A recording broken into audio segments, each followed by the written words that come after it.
Madam ಅವರು message ಹಾಕಿದ್ದಾರೆ ರಾಘವೇಂದ್ರ ನಾಯಕ್ ಅವರಿಗೆ, ಏನು ಅಂತೇಳಿ ನಿಮ್ಮ ಅಡ್ರೆಸ್ ಕಳಿಸಂತ. ಅಡ್ರೆಸ್ ಕಳ್ಸೋಕ್ಕೆ ಫೋನ್ ಮಾಡ್ತಾ ಇದ್ದಾರೆ ಅಂತ ಅವರು. ಮೇಡಮ್ ನಾನು ಇವಾಗ ಅಡ್ರೆಸ್ ಕಳಿಸ್ಬಿಟ್ರು ನಾಳೆ ಬ್ಲ್ಯಾಕ್ ಮೇಲ್ ಮಾಡೋಕ್ಕೆ ಹುಡುಗರನ್ನ ಕಳಿಸ್ಬಿಟ್ರೆ ಏನು ಮಾಡೋದು ಮೇಡಮ್? ನಾವ್ಯಾಕೆ ಅಡ್ರೆಸ್ ಕಳ್ಸೋಣ ಮೇಡಮ್? ಇವತ್ತು ವಾಟ್ಸಪ್ಪಲ್ಲೇ ಕಳಿಸ್ಬೋದು ನೋಟಿಸು. ಅವ್ರಿಗೆ ಅಕಸ್ಮಾತ್ ಕೇಸ್ ಹಾಕಲೇಬೇಕು ಅಂತ ಏನಾದರೂ ಇತ್ತಂದರೆ ವಾಟ್ಸಪ್ಪಲ್ಲಿ ನೋಟಿಸ್ ಕಳಿಸ್ಲಿ, ಅಡ್ರೆಸ್ ಹಾಕ್ಬೇಕು ಮೇಡಮ್ ಅವ್ರಿಗೆ. ಇವರು ಡೈರೆಕ್ಟರ್ ಅಸೋಸಿಯೇಷನ್ ಮೆಂಬರ್ ಇರ್ತಾರೆ, ಡೈರೆಕ್ಟರ್ ಅಸೋಸಿಯೇಷನ್ ಫೋನ್ ಬಿಟ್ಟು ಅಡ್ರೆಸ್ ತೊಗೊಳ್ಳಿ. ಅಡ್ರೆಸ್ಗೆ ಯಾಕೆ ಇವ್ರು ಫೋನ್ ಮಾಡಬೇಕು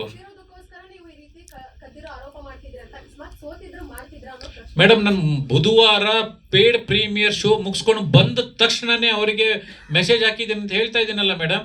ಬುಧವಾರ 10 ಗಂಟೆಗೆ ಶೋ ನೋಡಿದ್ದೀನಿ, 12:53ಕ್ಕೆ ಅವ್ರಿಗೆ ಮೆಸೇಜ್ ಹಾಕಿದ್ದೀನಿ ಅಂತಂದರೆ ಸೋಲ್ತಾ ಗೆಲ್ತಾ ಅಂತ ಹೆಂಗೆ ಡಿಸೈಡ್ ಆಗುತ್ತೆ ಅವತ್ತಿಗೆ ಮೇಡಮ್? ನಾನು ಹೇಳೋದು ಅರ್ಥ ಆಗ್ತಾ ಇದೆಯಾ? ಬುಧವಾರ ಪೇಡ್ ಪ್ರೀಮಿಯರ್ ಆಗಿದೆ, 10 ಗಂಟೆಗೆ ನೋಡಿದ್ದೀನಿ, 10:53ಕ್ಕೆ ನಾನು ಥಿಯೇಟ್ರಿಂದ ಹೊರಗಡೆ ಬಂದ ತಕ್ಷಣ ಅವರಿಗೆ ವಾಯ್ಸ್ ಮೆಸೇಜ್ ಹಾಕಿದ್ದೀನಿ ಅಂತ ಹೇಳ್ತಾ ಇದ್ದೀನಿ. ಅವತ್ತು ಸಿನಿಮಾ ಸಕ್ಸಸ್ ನಾಟ್ ಸಕ್ಸಸ್ ಹೆಂಗೆ ಡಿಸೈಡ್ ಮಾಡಿರ್ತೀರಾ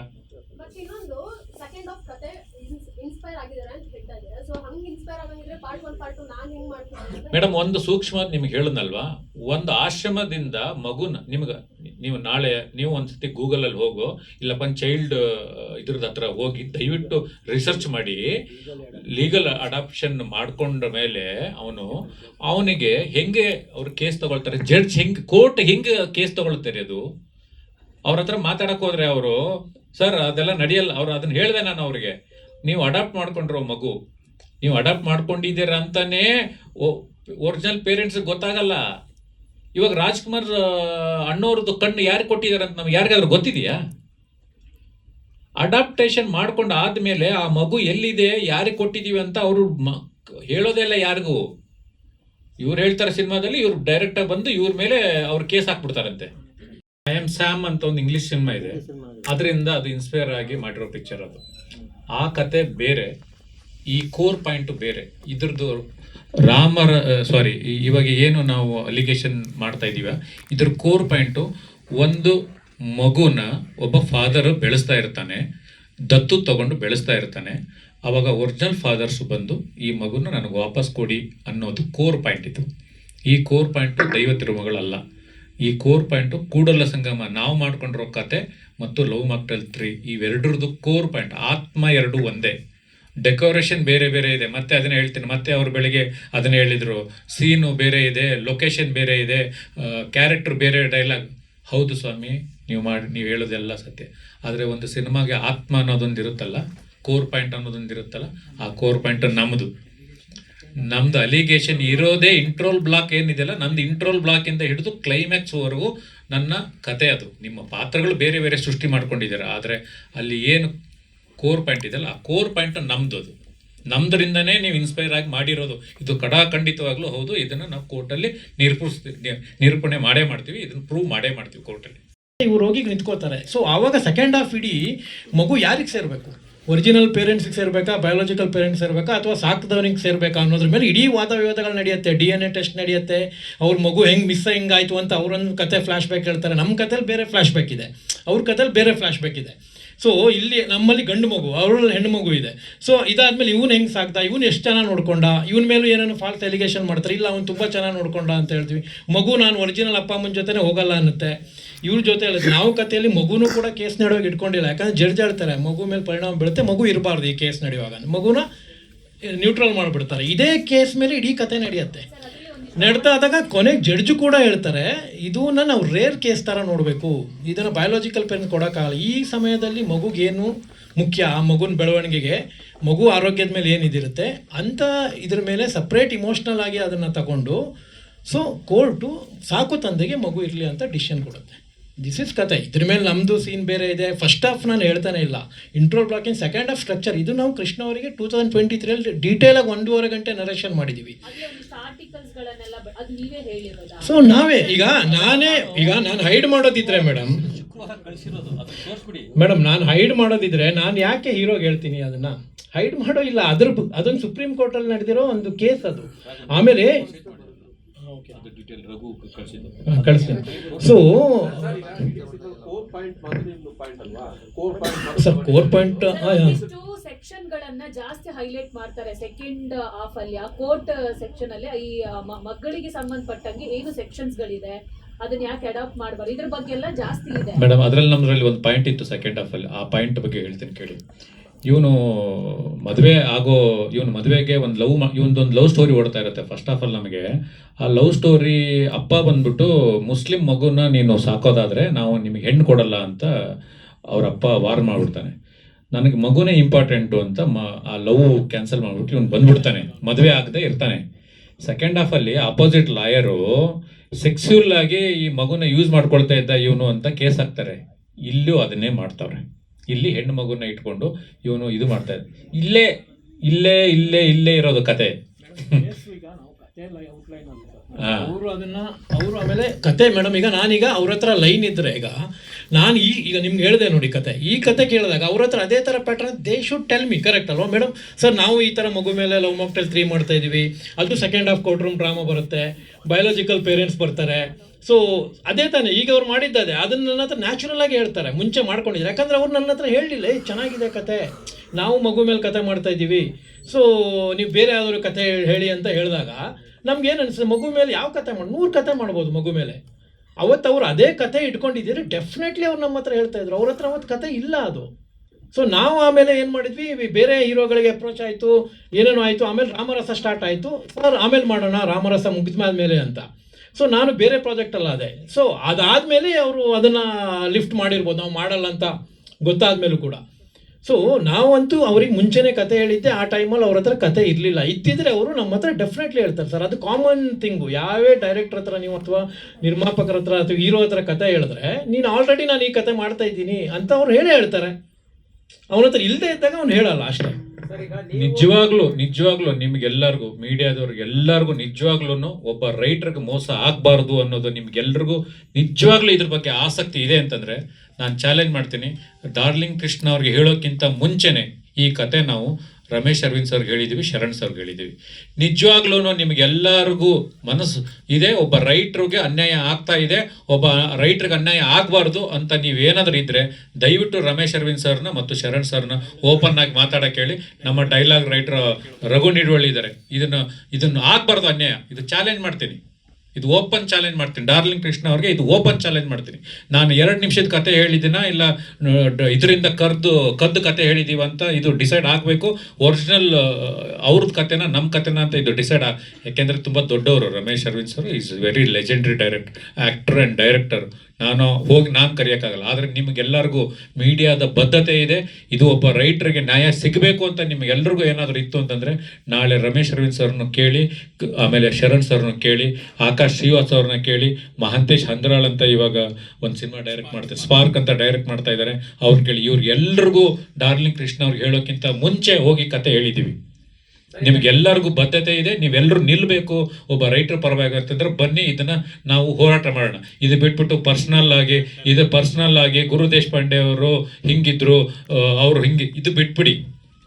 ಪರ್ಸ್ನಲ್ ವಿಷಯಗಳನ್ನ ಬಿಟ್ಟು ಒಬ್ಬ ರೈಟ್ರು ಒಂದು ಸಿನಿಮಾ ಅಂತ ಹೋರಾಟ ಮಾಡೋದಾದ್ರೆ ದಯವಿಟ್ಟು ನೀವೆಲ್ಲರೂ ಕೈ ಜೋಡಿಸಿ. ಅದನ್ನು ಬಿಟ್ಬಿಟ್ಟು ಗುರು ದೇಶಪಾಂಡೆಗೆ ಹಿಂಗೆ ಫ್ಲ್ಯಾಶ್ ಬ್ಯಾಕ್ ಇದೆ, ಗುರು ದೇಶಪಾಂಡೆ ಜೊತೆ ಹಿಂಗೆ ಸೇರೋಕ್ಕಾಗತ್ತೆ, ಈ ಥರ ನಾಟಕಗಳೆಲ್ಲ ಮಾಡಬೇಡಿ. ಈ ಥರ ನಾಟಕ ನಾನು ಮಾಡೋಕ್ಕೆ ಸ್ಟಾರ್ಟ್ ಮಾಡಿದರೆ ನಾನು ಬೇಜಾರು ನಾಟಕ ಮಾಡೋಕ್ಕೆ ಸ್ಟಾರ್ಟ್ ಮಾಡ್ಬೋದು. ಇದು ಬೇಡ ನನಗೆ. ನಾನು ಮಾಡಿದ್ದೀನಿ, ತುಂಬ ಏನು ತಪ್ಪುಗಳನ್ನು ಮಾಡಿದ್ದೀನಿ. ನಾನಿವತ್ತು ಮೀಡಿಯಾ ಎಲ್ಲರ ಮುಂದೆ ಹೇಳ್ತೀನಿ, ಈ ಮೂಲಕ ನಾನು ಅಜಯ್ ರಾವ್ ಅವರಿಗೆ ದಯವಿಟ್ಟು ಸಾರಿ ಹೇಳ್ತೀನಿ. ಅವತ್ತು ನಾನು ಕೆಲವು ಮಾತಾಡಬಾರ್ದಾಗಿತ್ತು, ಕೆಲವು ಪದಗಳ ಅವ್ರು ಮಾಡಿದ ತಪ್ಪೇ ಇದೆ, ಆದರೆ ನಾನು ಕೆಲವು ಪದಗಳನ್ನು ಬಳಸಬಾರ್ದಾಗಿತ್ತು. ಆದರೆ ಕೆಲವು ಪದಗಳನ್ನು ನಾನು ಬಳಸಿದ್ದೀನಿ. ನಿಜವಾಗ್ಲೂ ಅವರಿಗೆ ಅವತ್ತಿನ ದಿನದ ಸಾರಿ. ಆ್ಯಕ್ಚುಲಿ ಅಂದರೆ ಅವತ್ತು ನನಗಷ್ಟು ಮೆಚುರಿಟಿ ಇರಲಿಲ್ವಾ, ಇಲ್ಲ ಅವತ್ತು ನನಗೆ ಇದು ಇತ್ತ ಗೊತ್ತಿಲ್ಲ. ಆದರೆ ದಯವಿಟ್ಟು ಅಜಯ್ ಅವರು ಇದನ್ನು ನೋಡಿದರೆ ದಯವಿಟ್ಟು ನನಗೆ ಕ್ಷಮಿಸಿ. ಆದರೆ ಬಿಕಾಸ್ ಯಾಕೆಂದರೆ ಆ ತಪ್ಪೇ ಅವತ್ತು ಅವ್ರು ಮಾಡಿದ್ದು ತಪ್ಪು. ಆದರೆ ಆ ಕೆಲವು ಪದ ಬಳಕೆಗಳನ್ನು ನಾನು ಮಾಡಬಾರ್ದಾಗಿತ್ತು, ಮಾಡಿದ್ದೆ. ಮನುಷ್ಯ ಹೋಗ್ತಾ ಮೆಚುರಿಟಿ ಕಲಿತಾ ಹೋಗಬೇಕು ಹೊರತು ಅವನು ಕೆಳಗಡೆ ಇಳಿತಾ ಹೋಗ್ಬಾರ್ದು. ಸಕ್ಸಸ್ಸು ಫೇಲ್ಯೂರು ನಾನು ಆ ಕಾಲದಲ್ಲಿ 2013 ಪೀಕ್ ಸಕ್ಸಸ್ ನೋಡ್ಬಿಟ್ಟಿದ್ದೀವಿ. ಸಕ್ಸಸ್ ನೋಡದೆ ಏನು ಇಲ್ಲಿ ಬಂದು ಕೂತ್ಕೊಂಡಿಲ್ಲ, ನಾವೇನು ಮಾಡಿಲ್ಲ. ಆದರೆ ಮನುಷ್ಯ ಮೆಚೂರ್ಡ್ ಆಗ್ತಾ ಹೋಗಬೇಕು. ಅದನ್ನು ಬಿಟ್ಬಿಟ್ಟು ಪರ್ಸ್ನಲ್ ಟಾರ್ಗೆಟ್ ಮಾಡಿ ಅವನ ಫ್ರೆಂಡು ಮನೆ ಕರೀತಾರೆ, ಈ ಥರದನ್ನೆಲ್ಲ ನಾಟಕ ಮಾಡಬೇಡಿ. ಡಾರ್ಲಿಂಗ್ ಕೃಷ್ಣ ಅವರೇ, ಇವತ್ತು ಹೇಳ್ತಾ ಇದ್ದೀನಿ, ನೀವು ನನ್ನ ಫ್ರೆಂಡೇ. ಯಾಕೆಂದರೆ 2013 ನಿಮ್ಮ ಜೊತೆಗೆ ಒಂದು ರಿಲೇಷನ್ಶಿಪ್ ಇದೆ ನನಗೆ. 2013 2020ವರೆಗೂ ನೀವು ನನ್ನ ಹತ್ರ ದಿನಕ್ಕೆ 1 ಅವರೋ 1.5 ಅವರೋ ಮಾತಾಡದೆ ಮಲಗ್ತಾ ಇರಲಿಲ್ಲ ನೀವು. ಅದಾದಮೇಲೆ ನಿಮಗೆ ಸಕ್ಸಸ್ ಬಂತು, ನೀವು ಚೇಂಜ್ ಆದರೆ ನಾವು ಬೇಕಾದಾಗ ನಿಮ್ಮನ್ನು ಮೀಟ್ ಮಾಡ್ತಾ ಇದ್ವಿ. ನಾವು ನಿಮಗೆ ಸಾಕಷ್ಟು ಕತೆಗಳನ್ನು ಹೇಳಿದ್ದೀವಿ. ಅದೇನೋ ಒಟ್ಟಾಗಿ ಕೆಲಸ ಮಾಡೋಕ್ಕಾಗಿಲ್ಲ. ಆದರೆ ನೀವು ಫ್ರೆಂಡ್ ಅಲ್ಲ ಅಂದರೆ, ಆದರೆ ನೀವು ನನಗೆ ಫ್ರೆಂಡೇ. ಆದರೆ ಸಕ್ಸಸ್ ಬಂದಿದೆ ಅಂತ ಅಂದ ತಕ್ಷಣವೇ, ಇಲ್ಲ ಫೇಲ್ಯೂರ್ ಬಂತ ಅಂದ ತಕ್ಷಣ ಒಬ್ಬನ ಫ್ರೆಂಡ್ನ ಬಿಡೋಷ್ಟು ನಾನು ಮನುಷ್ಯತ್ವ ಕಳ್ಕೊಂಡಿಲ್ಲ ಇನ್ನೂವರೆಗೂ. ಚೇಂಬರಲ್ಲಿ ಕರೆದಿದ್ದಾರೆ. ಚೇಂಬರು ದೊಡ್ಡದು ನಮಗೆ, ಯಾಕೆಂದರೆ ನಮ್ಮ ಮದರ್ ಇದು ನಾವು ರೆಸ್ಪೆಕ್ಟ್ ಮಾಡ್ತೀವಿ. ಅವರು ಅಲ್ಲಿ ಯಾರು ಅಧ್ಯಕ್ಷರು ಕೂತ್ಕೊಂಡಿದ್ದಾರೆ ಅವ್ರಿಗೆ ನಾವು ರೆಸ್ಪೆಕ್ಟ್ ಮಾಡ್ತೀವಿ. ಅಲ್ಲಿ ಬರಲಿ. ಇಲ್ಲ ಲೀಗಲಾಗಿ ಫೈಟ್ ಮಾಡ್ತೀವಿ ಅಂದರೆ, ಲೀಗಲಾಗಿ ಫೈಟ್ ಮಾಡೋಕ್ಕೆ ನಾನು ಹೋದರೆ ಮುಗ್ದೇ ಹೋಗ್ಬಿಡುತ್ತೆ. ಒಂದೇ ಒಂದು ಟಾಪಿಕ್ ಹೇಳ್ತೀನಿ ನಿಮಗೆ, ಬೇಡ ಬಿಡಿ ಇವಾಗ ನಿಮಗೆಲ್ಲರಿಗೂ ಹೇಳಿ ಸರ್. ಆಮೇಲೆ ಅದು ಗೂಗಲ್ ಕತೆ ಅಂತ ಒಂದು 10-20 ಸಲ ಅವರು ಹೇಳಿದ್ದಾರೆ. ನಾನೀಗ ಗೂಗಲ್ ಕತೆ ಲಿಫ್ಟ್ ಮಾಡಿ ನಾನೀಗ ಅವರಿಗೆ ಕತೆ ಮಾಡೋದು, ನಾನು ಹೀರೋಗೆ ಅದನ್ನು ಯಾಕೆ ಹೇಳ್ತೀನಿ? ಈಗ ಒಂದು ಕತೆ ಹೇಳಿದ್ಮೇಲೆ 1.5 ಗಂಟೆ ಕತೆ ಹೇಳಿದ್ಮೇಲೆ ಸೊ ಲಿಫ್ಟ್ ಅಲ್ಲ, ಒಂದು ಸುಪ್ರೀಂ ಕೋರ್ಟ್ ಇನ್ಸಿಡೆಂಟ್ ಅದು ಎಲ್ಲರಿಗೂ ಗೂಗಲಲ್ಲಿ ಸಿಗುತ್ತೆ. ನಾವೀಗ 100 ಇನ್ಸಿಡೆಂಟ್ ಮೇಲೆ ಲೈಫಲ್ಲಿ ಕತೆ ಹುಟ್ಟೋದು ಯಾವುದೋ ಒಂದು ಘಟನೆಗಳ ಮೇಲೆ ಆಗುತ್ತೆ. ನಮ್ಮ ಪರ್ಸ್ನಲ್ ಬದುಕಲ್ಲಿರ್ಬೋದು, ಯಾವುದೋ ಒಂದು ಆಕ್ಸಿಡೆಂಟ್ ಮೇಲೂ ಆಗ್ಬೋದು, ಕೊರೋನಾ ಮೇಲೆ 108. ನೀವು ದುರಂಧರ್ ನೋಡಿದ್ರೆ ನಾನು ಆವಾಗಲೇ ಹೇಳಿದೆ, ಎಲ್ಲದು ರಿಯಲ್ ಇನ್ಸಿಡೆಂಟ್ಗಳ ಮೇಲೆ ಅದು. ಸೊ ನಾನು ಅದನ್ನು ಕತೆ ಹೇಳಿ ಕೂಡ ಈ ಕೇಸು, ಆಮೇಲೆ ನಮ್ಮ ಸ್ಕ್ರೀನ್ ಪ್ಲೇಯಲ್ಲಿ ಅದನ್ನು ಇಟ್ಕೊಂಡಿದ್ದೀವಿ. ಎಂಡ್ ಸ್ಕ್ರೋಲಿಂಗ್ ಟೈಟ್ಲಲ್ಲೂ ಬರುತ್ತೆ ಯಾವ್ಯಾವ ಕೇಸಲ್ಲಿ ಏನೇನಾಗಿದೆ. ಆ ಕೇಸ್ ಜೊತೆನೂ ಕೂಡ ಬೇರೆ ಬೇರೆದು ಎಲ್ಲ ನಾವು ಹಾಕ್ತೀವಿ. ಅದನ್ನು 10 ಸಲ ಗೂಗಲ್ ಕತೆ ಕದ್ದು ಗೂಗಲ್ನ ಅದನ್ನು ಒಬ್ಬ ಹೀರೋಗೆ 2 ನಿಮಿಷ ಕತೆ ಹೇಳೋಕ್ಕೆ ಹೋಗಲ್ಲ ಸರ್. ಒಬ್ಬ ನಿರ್ಮಾಪಕರ ಜೊತೆ ನಾವು 1-2 ನಿಮಿಷ ಅದು ಯಾವುದೋ ಗೂಗಲ್ ಕತೆ ಹೇಳ್ಬಿಟ್ಟು ಅವ್ರಿಗೆ ಸಿನಿಮಾ ಒಪ್ಸೋಕ್ಕೆ ಒಂದು ಡೇಟ್ ತಗೊಳ್ಳೋಕ್ಕೆ ಯಾರೂ ಹೋಗಲ್ಲ. ಸೊ ಸುಮ್ಮನೆ ಅವರು ಅದನ್ನು ಡಿಫೆಂಡ್ ಮಾಡ್ಕೊಳಕ್ಕಾಗದೆ ಸುಮ್ಮನೆ ಅವ್ರಿಗೊಂದು ರೀಸನ್ ಬೇಕಿತ್ತು ಎಲಿಗೇಷನ್ ಮಾಡೋಕ್ಕೆ, ಅದನ್ನು ಎಲಿಗೇಷನ್ ಮಾಡಿದ್ದಾರೆ. ಆ ಥರ ಇದ್ದಿದ್ದು ನಾನು ಅವ್ರಿಗೆ ಹೈಡ್ ಮಾಡ್ತಿದ್ದೆ. ಅದು ನಾನು ಗುರು ದೇಶಪಾಂಡೆ ಅವ್ರಿಗೂ ಹೈಡ್ ಮಾಡಲಿಲ್ಲ, ರಮೇಶ್ ಅರವಿಂದರ್ಗೂ ಹೈಡ್ ಮಾಡಲಿಲ್ಲ, ಯಾರಿಗೂ ಮಾಡಲಿಲ್ಲ, ಎಲ್ಲದೂ ತೋರಿಸಿದ್ವಿ ನಾವು. ಅದು ಫೈನಲಿ ಗುರು ಸರ್, ನಿಮ್ಮ ಪ್ರೊಡಕ್ಷನ್ ಸಿನಿಮಾ ಆಗೋದಿತ್ತ, ಯಾವ ಹೀರೋ ಮಾಡೋದಿತ್ತು, ಮತ್ತೆ ಈ ಫೈನಲ್ ನಿರ್ಧಾರ ಏನಾದ್ರು? ಸರ್, ನಾವು ಈ ಕತೆ ರೆಡಿ ಆದ ತಕ್ಷಣ ಫಸ್ಟ್ ನಾವು ರಮೇಶ್ ಅರವಿಂದ್ ಸರ್ಗೆ ಹೋಗಿ ಹೇಳಿದ್ದು ಕತೆನ. ರಮೇಶ್ ಅರವಿಂದ್ ಸರ್ಗೆ ಹೋಗಿ ಕತೆ ಹೇಳಿ, ಈ ಕತೆ ಇನ್ನೂ ಬೇರೆ ಥರದ್ದು ಒಂದು ಸ್ವಲ್ಪ ಆಗಬೇಕು ಅಂತ ಹೇಳಿ ಸೆಕೆಂಡ್ ಟೈಮ್ ಹೋಗಿ ವಿತ್ ಸ್ಕ್ರೀನ್ ಪ್ಲೇ ಹೇಳಿದ್ವಿ. ರಘು, ಅದ್ರ ಮೇಲೆ ಇನ್ನೊಂದಿದೆಯಲ್ಲ, ವಿತ್ ಲಿಂಕ್ ಕಳಿಸ್ತಾರಲ್ಲ ನೀವು, ನನಗೆ ಕಳಿಸಿದ್ದು ಅದಾದಮೇಲೆ ಡೆವಲಪ್ ಆಯ್ತು ಏನಂತಂದರೆ, ಅದ್ರ ಒಳಗಡೆ ಒಂದು lawyer character is very very important character ಅಂತ ಬಂತದು.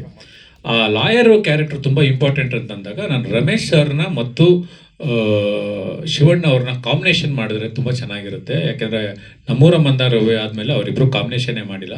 ಆ ಕಾಂಬಿನೇಷನ್ ಮಾಡಿ ಸಿನಿಮಾ ಮಾಡಿದರೆ ಈ ಪಿಕ್ಚರ್ ಚೆನ್ನಾಗಿರುತ್ತೆ. ಟೈಟ್ಲ್ ಬೇರೆ ಕೂಡಲ ಸಂಗಮ ಅಂತ ಇಟ್ಟಿದ್ದೀವಿ ಅಂತ ನಾನು ಅಂದ್ಕೊಂಡ್ವಿ.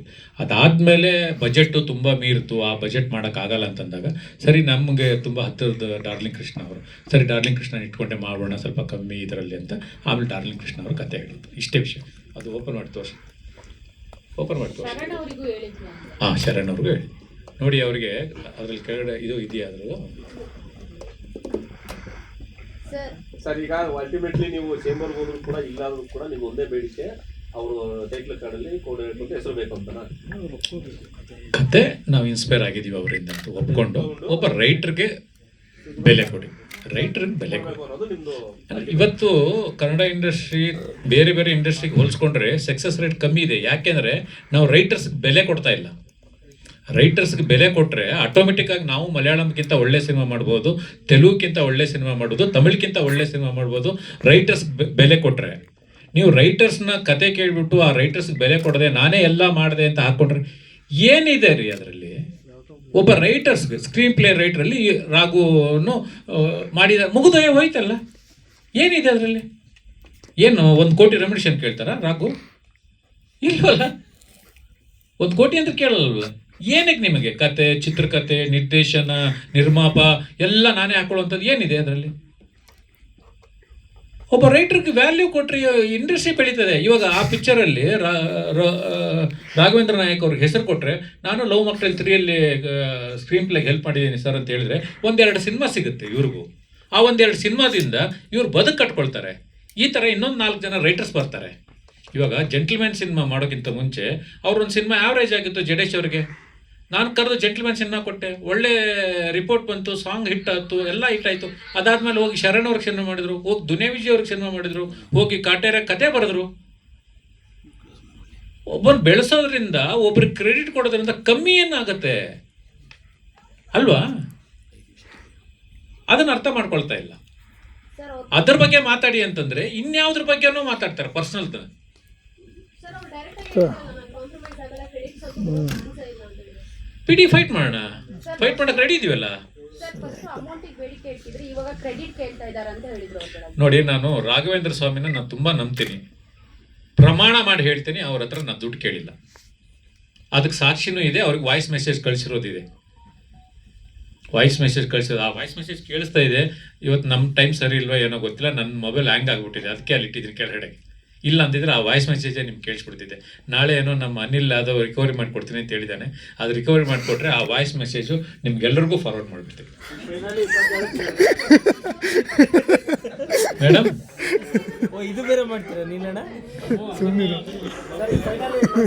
ನಮ್ಮೊಂದು ಮೊಬೈಲ್ ನಮ್ಮದೊಂದು ಮೊಬೈಲ್ ಹ್ಯಾಂಗ್ ಆಗ್ತಿತ್ತು.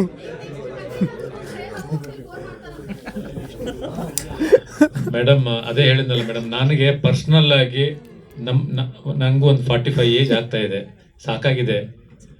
ನೆಗೆಟಿವ್ ಮಾತಾಡಿ ಪರ್ಸ್ನಲ್ ಒಬ್ಬರ ಬಗ್ಗೆ ಮಾತಾಡಿ ಸಾಕಾಗಿದೆ.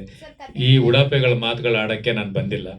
ಎಲ್ಲರೂ ಸೇರ್ಕೊಂಡು ಏನಾದರೂ ಇಂಡಸ್ಟ್ರಿಗೆ ಒಳ್ಳೇದಾಗುತ್ತೆ, ಇಂಡಸ್ಟ್ರಿ ಬಗ್ಗೆ ಚೆನ್ನಾಗಾಗುತ್ತೆ ಅಂತಂದರೆ ಕೂತ್ಕೊಂಡು ಮಾತಾಡೋಣ, ಏನಾದರೂ ಒಂದು ಒಳ್ಳೇದು ಮಾಡೋಣ. ಅದು ಬಿಟ್ಬಿಟ್ಟು ಈ ಉಡಾಪೆ ಥರ ಆಗಿ ಲೆಜೆಂಡ್ ಡೈರೆಕ್ಟರ್ ಗುರು ದೇಶಪಾಂಡೆ, ಲೆಜೆಂಡ್ ರೈಟರ್, ಈ ಥರದ್ದು ಉಡಾಪೆಗಳೆಲ್ಲ ನಾನು ಮಾತಾಡೋಕ್ಕೆ ಇಲ್ಲಿಗೆ ಬಂದಿಲ್ಲ. ಸಾಕು ಆಗಿದೆ, ವಯಸ್ಸಾಗಿದೆ. ಇಂಡಸ್ಟ್ರಿಗೆ ಏನಾದರೂ ಮಾಡೋದಾದರೆ ಒಳ್ಳೇದು ಮಾಡೋಣ. ಆಗಿಲ್ವಾ ಬೇರೆ ಏನಾದರೂ ಕೆಲಸ ಮಾಡ್ಕೊಂಡು ಇರೋಣ.